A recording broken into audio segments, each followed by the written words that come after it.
नमस्कार दोस्तों। स्वागत है आप सभी का अगली कहानी में। कहानी उन दिनों की है जब मेरी उम्र 19 साल की थी। मेरे पापा एक व्यापारी हैं। उनके अच्छे व्यापार के चलते हमें कभी भी पैसों की कमी नहीं हुई। मैं शुरू से ही महिलाओं का दीवाना था। मेरे पड़ोस में एक चाची रहती थी।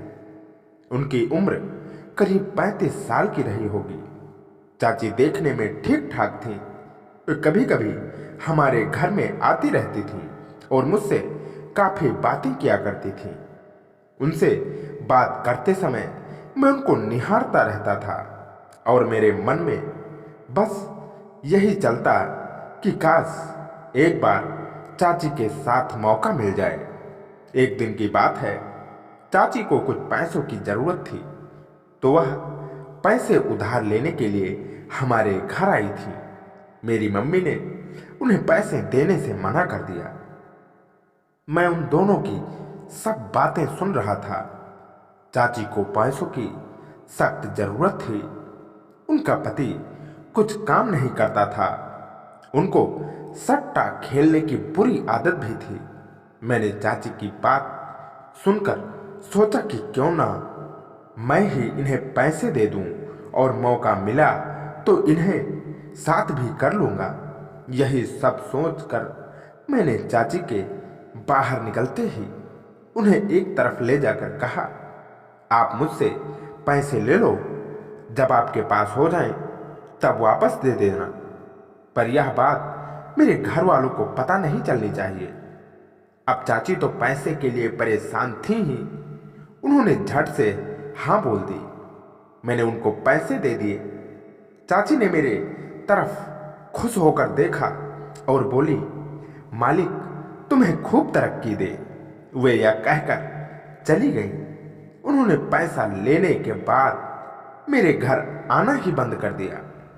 कुछ तो मेरी अम्मी ने भी उनसे बात करना कम कर दी थी कि यहीं फिर से पैसे मांगने की बात न करने लगे।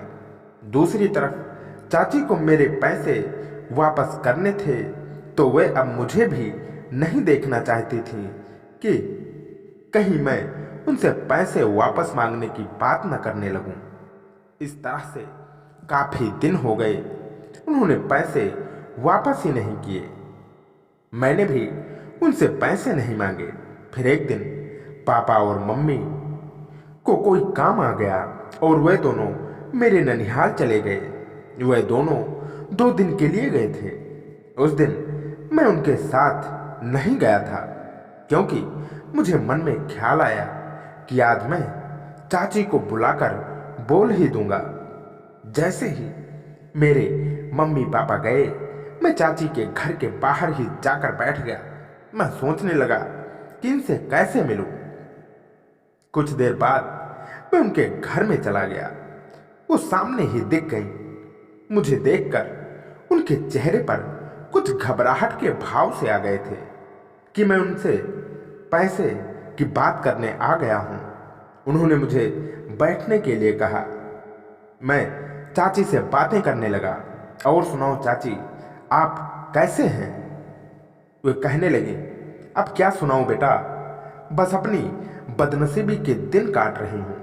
मैंने उन्हें देखते हुए कहा, अरे सब ठीक हो जाएगा चाची, चिंता मत किया करो।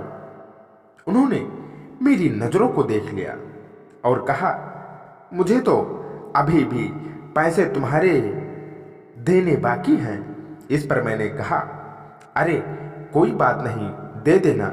वे बोली, हाँ पैसे को भी लिए हुए काफी दिन हो गए हैं। मैंने कहा, कोई बात नहीं, पैसे नहीं भी देना है तो मत दो, पर आपको मेरा एक काम करना है।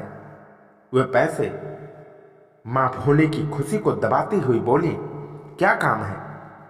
मैंने कहा, चाची आज घर में कोई नहीं है और मुझे आप बहुत पसंद हो, तो क्या आप मेरे घर आ सकती हो? उन्होंने पहले तो मुझको देखा। उनकी नजरों से मैं डर सा गया कि रायता न फैल जाए।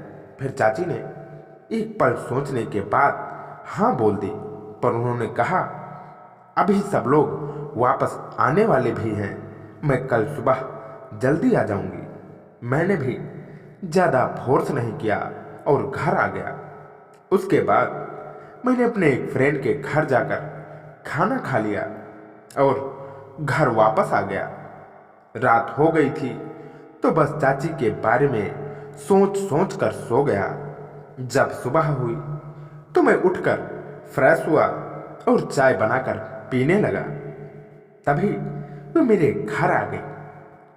चाची जैसे ही मेरे घर में आई, मैंने चाय का कप एक तरफ रखा और चाची को अपनी नज़रों से देखते हुए सोफे की तरफ किया और उनसे बैठने का इशारा किया।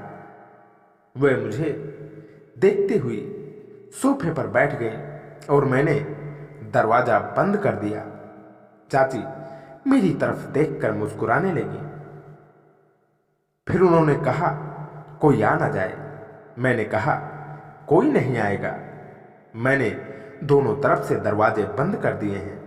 अब मैंने चाची से मिलना शुरू कर दिया। वे भी धीरे धीरे चालू हो गई। करीब करीब 20 मिनट तक ताबड़तोड़ कार्य चलता रहा। अब तक देसी चाची की हालत काफ़ी खराब हो गई थी। थोड़ी देर बाद मैं उठा और दरवाज़ा खोलकर बाहर देखने गया कि बाहर कोई है तो नहीं। जब देखा तो कोई नहीं था। मैंने चाची से जाने का बोल दिया। चाची चली गई।